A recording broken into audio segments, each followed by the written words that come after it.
It's 2:47 a.m. in Ouagadougou, Burkina Faso.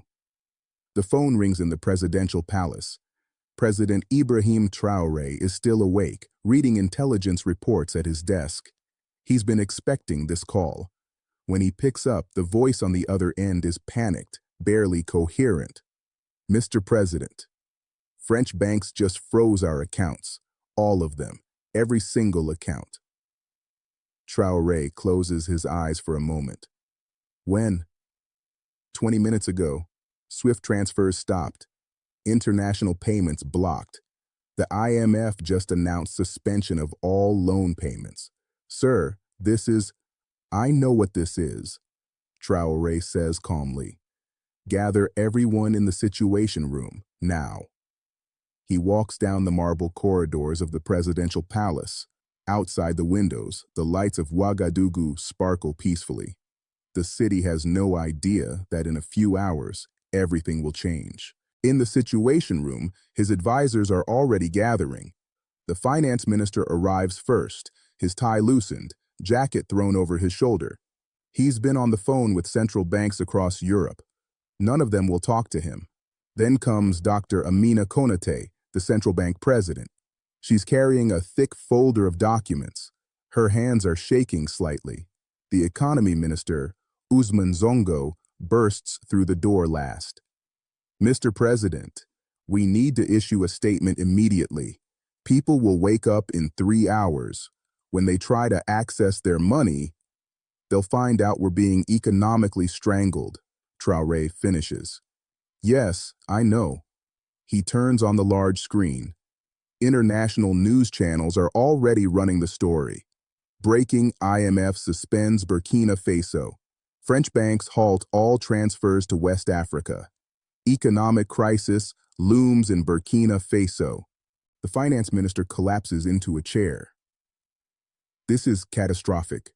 We have maybe 6 hours before total chaos. When banks open at 9 a.m., there will be riots. Dr. Konaté opens her folder.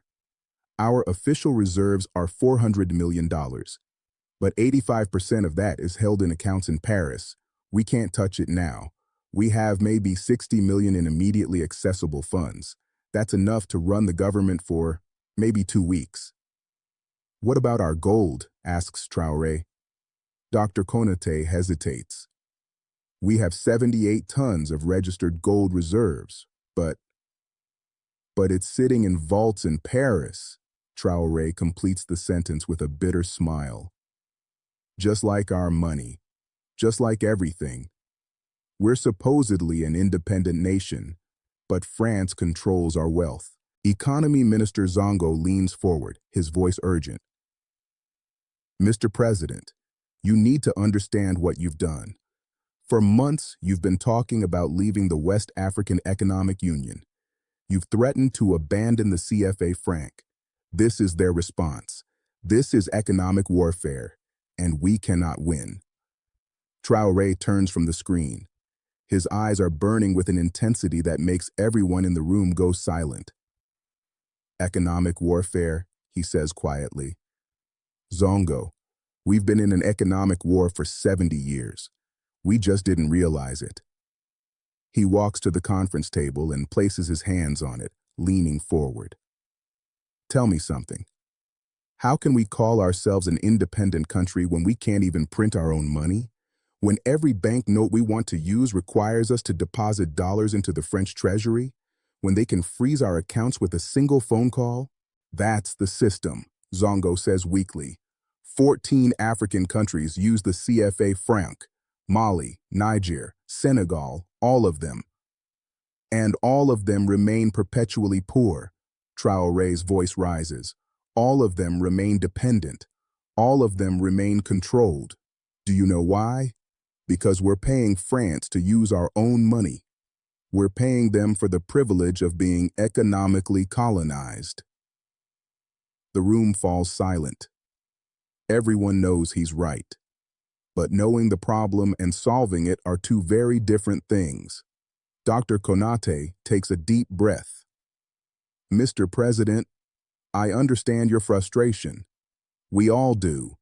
But practically speaking, What can we do? We don't have the infrastructure to launch our own currency. We don't have printing presses. We don't have international recognition. And if people start withdrawing money tomorrow morning in a panic, Traoré reaches into his jacket and pulls out a sealed folder. He places it on the table. On the cover, 2 words: Operation Sankara. Everyone stares at it. "What is this?" asks Zongo. "This," says Traoré, "is what I've been secretly planning for the last 3 months." He opens the folder. Inside are detailed blueprints, financial projections, technological specifications, and diplomatic agreements. 3 months? Dr. Konaté's eyes widen as she flips through the pages. "You've been planning to leave the CFA Franc for 3 months and didn't tell us?" "I couldn't tell you," Traoré says. "If French intelligence had caught even a whisper of this, the financial blockade we're experiencing right now would have started months ago. They would have crushed us before we were ready."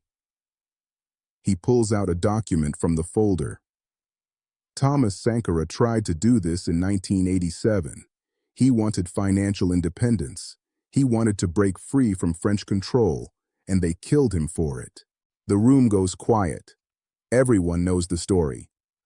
Thomas Sankara, Burkina Faso's revolutionary president, assassinated in a coup that everyone suspected was backed by France. Today, Traoré continues, we finish what he started. The finance minister is reading through the documents, his expression shifting from confusion to disbelief to shock. This is impossible. You want to create our own currency? Gold-backed? Digital? With no international support? This is economic suicide. Traoré pulls something from his pocket. It's small, golden, and gleaming. A coin. On one side, a beautiful baobab tree. On the other, the map of Burkina Faso. This, he says, holding it up to the light, is the prototype of the Burkina gold, made from 100% domestic gold, extracted from our own mines, processed on our own soil, real value, not paper promises. Dr. Konaté takes the coin, examining it closely. It's beautiful, substantial, real. But the mines, she starts to say. Foreign companies control our gold extraction. They monitor every ounce that comes out of the ground. Traoré's eyes gleam. Not anymore. Economy Minister Zongo jumps to his feet. You didn't. Tell me you didn't nationalize the mines. Officially, Traoré checks his watch. That announcement will be made in 6 hours. But the actual operation began 3 hours ago.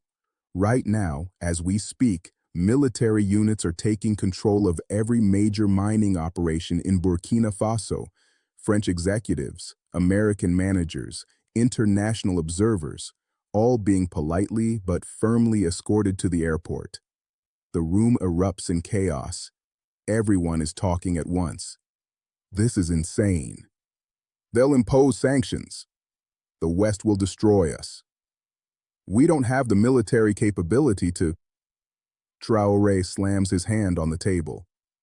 The room goes silent. Listen to me, all of you. For 70 years we've been afraid of sanctions, afraid of isolation, afraid of what the West will do if we stand up for ourselves. And where has that fear gotten us? We're one of the poorest countries on Earth while sitting on some of the richest resources on the planet. He pulls out another document. Phase 2 of Operation Sankara. Secret diplomatic agreements. Dr. Konaté reads the list and gasps. Russia, China, India, Turkey, Brazil. You've been negotiating with all of them? For 6 months, Traoré confirms. Direct trade agreements. Bypassing the dollar, bypassing the euro, bypassing the entire Western financial system. We sell them gold, uranium, and agricultural products. They provide us with technology, medicine, infrastructure, and most importantly, recognition of our new currency. The West will never allow this, says Zongo. The West, Traoré replies, is not the entire world. They're just the loudest part of it. He opens his laptop and turns it to face the room. On the screen is a sleek, modern app interface. Phase 3. The Burkina Digital Wallet, a free mobile application for every citizen. Your money, backed by gold, secured by blockchain technology, completely outside the Western banking system. No need for traditional banks. No need for permission from Paris. The technology minister, who has been silent until now, leans forward. This is actually brilliant. If we can get mass adoption, we will, Traoré interrupts, because we're offering people something they've never had before, control over their own money. Dr. Konate is still holding the gold coin, turning it over in her hands. It's beautiful, but will people trust it? Habits don't change easily. People have used CFA francs their entire lives. Traoré smiles, which is why every CFA franc in every bank account will be automatically converted to Burkina gold at twice its value. The room goes silent. Twice? Whispers the finance minister. You're doubling everyone's money? Not doubling, Traoré corrects. We're giving them what their money should have been worth all along, without French extraction, without colonial taxation, without paying tribute to Paris for the privilege of using our own currency. Just then, Traoré's assistant enters the room. Mr. President, the secure video connection is ready. Traoré nods. Gentlemen, ladies, there's one more thing you need to know. We're not doing this alone. He presses a button. The large screen flickers to life. On it appear 5 faces, 5 presidents, 5 African nations: Mali, Niger, Guinea, Togo, Benin. Good morning, brothers, says the president of Mali. Are we ready? Traoré looks at his stunned advisors, then back at the screen. Yes, he says, it's time. Before we go further, you need to understand exactly how deep this scam goes. Because what Traoré was fighting against wasn't just a currency system, it was one of the most brilliant and cruel forms of control ever invented. The CFA franc. 4 letters that represent 70 years of economic colonization. Here's how it works, and I need you to really understand this because it's so outrageous that it sounds like a conspiracy theory. But it's not. It's documented. It's official policy. Let's say you're an African country. It's 1960. You just gained independence from France. You have your own flag now, your own government, your own military. You're free, right? Wrong. Because France made you an offer you couldn't refuse. Actually, it wasn't an offer. It was a requirement. You can have your independence, they said, but you have to keep using our currency. Not a currency backed by your own economy. Not a currency you control. A currency printed in France, managed in France, and controlled by France. The CFA franc. CFA stands for Colonies Françaises d'Afrique, French colonies of Africa. After independence, they changed it to Communauté Financière Africaine, African Financial Community. See what they did there? They just changed the name. The system stayed exactly the same. Here's the mechanism, and this is where it gets truly insane. First, African countries that use the CFA franc cannot print money without French approval. They have to ask permission from their former colonizer to print their own currency. Second, every country using the CFA franc must deposit 50% of their foreign reserves into the French treasury, not their own central banks. The French treasury, in Paris. Think about that for a second. Imagine if the United States had to deposit half of its gold reserves in London and ask the British for permission before printing dollars. It's unthinkable, but it gets worse. Third, The CFA franc is pegged to the euro at a fixed rate set by France. These countries have no control over their own monetary policy. They can't adjust exchange rates to help their economies. They can't devalue their currency to make exports more competitive. Fourth, French companies get priority access to government contracts in CFA countries. Want to build infrastructure? A French company gets first bid. Natural resources? French companies get preferential treatment. And the final insult: if an African country wants to access its own reserves held in Paris, it has to borrow them back at interest rates set by France. Read that again. They have to borrow their own money and pay interest on it. It's not colonization. It's something worse. It's colonization with a smile, with paperwork, with legal agreements that these countries signed when they were desperate for recognition. Right now, in 2024, 14 African countries are trapped in this system. In West Africa, Benin, Burkina Faso, Guinea-Bissau, Ivory Coast, Mali, Niger, Senegal, and Togo. In Central Africa, Cameroon, Central African Republic, Chad, Republic of Congo, Equatorial Guinea, and Gabon. Their combined GDP is over $250 billion. The amount they're required to keep in Paris? Over $20 billion. That's $20 billion that could be building schools, hospitals, roads, and factories. Instead, it's sitting in French bank accounts, earning interest for France. Let's put this in perspective. Over the last 70 years, economists estimate that the CFA franc system has transferred over $500 billion from Africa to France. $500 billion. From the poorest continent on earth to one of the richest countries in Europe. And here's the cruelest part. France justifies this system by saying it provides monetary stability to these countries. They say, look, these countries have low inflation because the CFA franc is pegged to the euro. But what good is monetary stability when your country can't grow, when your people remain poor, when you have no control over your economic destiny? It's like telling someone in prison, at least you have stability. 3 meals a day, a roof over your head, isn't that worth giving up your freedom? Leaders who tried to leave this system were either overthrown or assassinated. Thomas Sankara in Burkina Faso, Sylvanus Olympio in Togo, both killed within years of trying to create their own currencies. France has military bases in several CFA countries. They call it security cooperation. But everyone knows what it really is. A reminder. Step out of line, and we're already here. So when Ibrahim Traoré started asking questions about the CFA franc, alarm bells rang in Paris. When he suggested Burkina Faso might create its own currency, phone calls were made at the highest levels.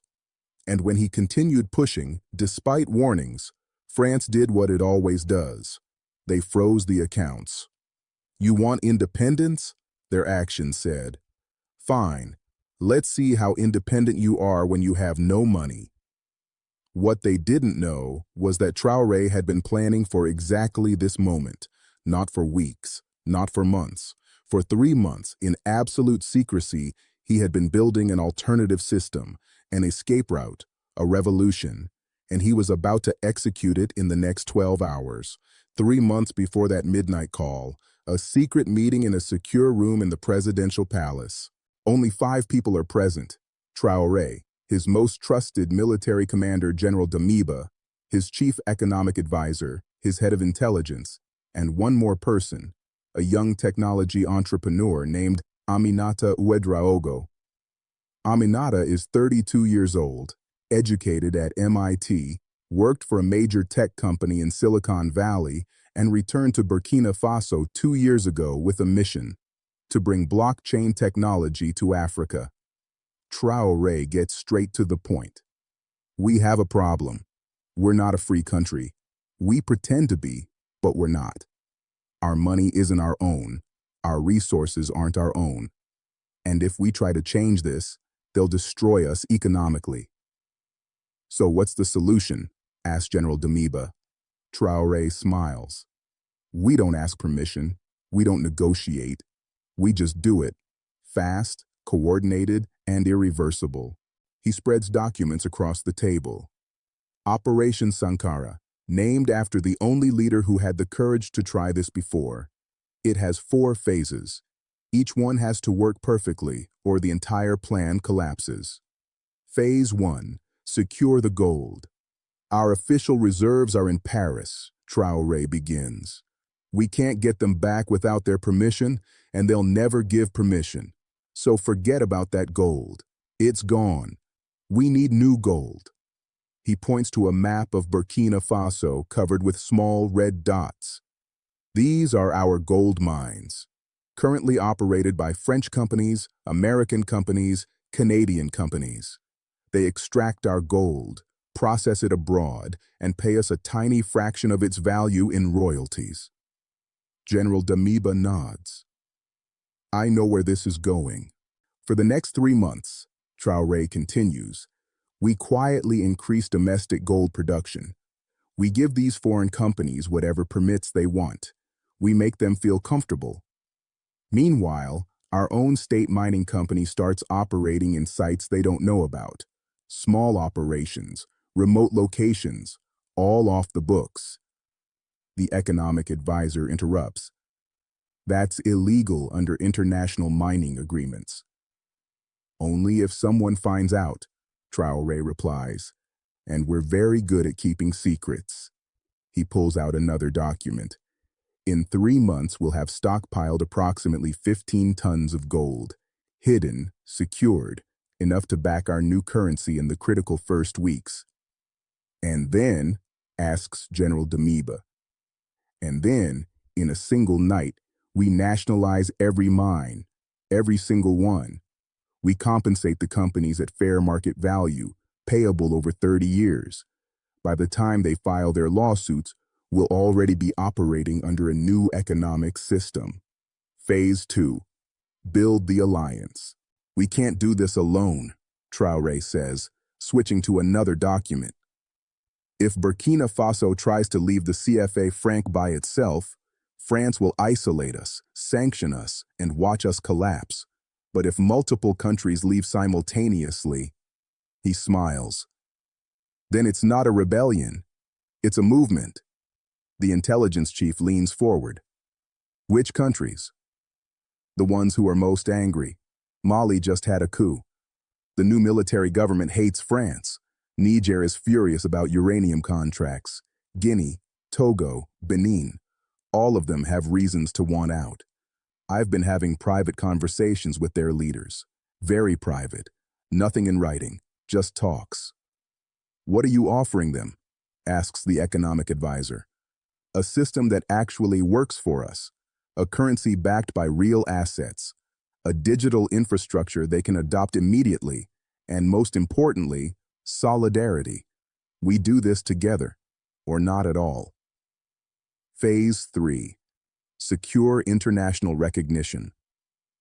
"The West will try to destroy us," Traoré continues, "so we need the rest of the world on our side." He pulls out a folder marked Confidential, Diplomatic.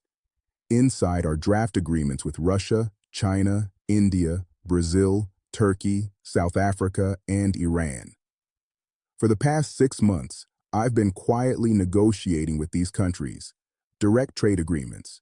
We sell them gold, uranium, and agricultural products. They sell us technology, medicine, machinery. No dollars, no euros. Direct currency swaps." The economic advisor looks shocked. 6 months? How did you keep this secret?" "By not telling anyone who didn't absolutely need to know," Traoré replies bluntly. "These agreements are ready to sign the moment we launch our new currency. The instant France tries to isolate us, these countries will recognize our currency and begin trading." "What about the US?" asks the intelligence chief. "The US will follow what France wants, at least initially. But China and Russia have been looking for ways to challenge Western financial dominance for years. We're giving them the perfect opportunity. They'd love to see an African country successfully leave the CFA franc system. It weakens French influence and shows other countries that alternatives exist. Phase 4. The Digital Revolution. Now Traoré turns to Aminata, the young tech entrepreneur. This is where you come in. Aminata opens her laptop. On screen is something beautiful, a sleek mobile application with a simple, intuitive interface. The Burkina digital wallet, she says. I've been building this for 8 months. It's based on blockchain technology, but simplified so that anyone can use it, even someone who's never used a smartphone before. She clicks through the demo. You download the app. You verify your identity using your national ID card and a selfie. The system creates a secure digital wallet for you. That's it. Your money is now in your phone. How is it backed? Asks the economic advisor. Every Burkina gold in the system is backed by actual gold in our vaults, Aminata explains. The blockchain provides complete transparency. Anyone can verify at any time that the currency is fully backed. No trust required, just math and cryptography. What about security? Asked General Damiba. Foreign powers will try to hack this. Aminata smiles. The system is distributed across servers in 12 different countries, all encrypted, all redundant. To hack it, you'd need to simultaneously compromise systems in Burkina Faso, China, Russia, India, Turkey, and 7 other locations. It's basically impossible. Traoré stands up. This is our nuclear option. When France freezes our bank accounts, we don't panic. We don't negotiate. We just launch the app. Suddenly, millions of people have a new way to store and transfer money that France can't touch. The economic advisor is reading through the technical specifications. This is brilliant, but there's one problem. How do you get people to adopt it? People don't trust new technology, especially with money. Simple, says Traoré. We give them a reason they can't refuse. He pulls out one final document. Every CFA franc in every bank account gets automatically converted to Burkina gold. And here's the kicker. We double its value. Double? The economic advisor's eyes widen. That's exactly what their money should have been worth if we hadn't been paying tribute to France for 70 years. Traoré finishes. We're not giving them free money. We're giving them what France stole. General Damiba laughs.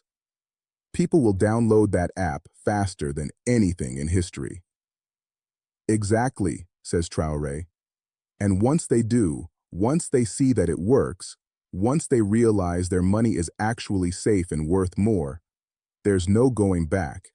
You can't put that genie back in the bottle.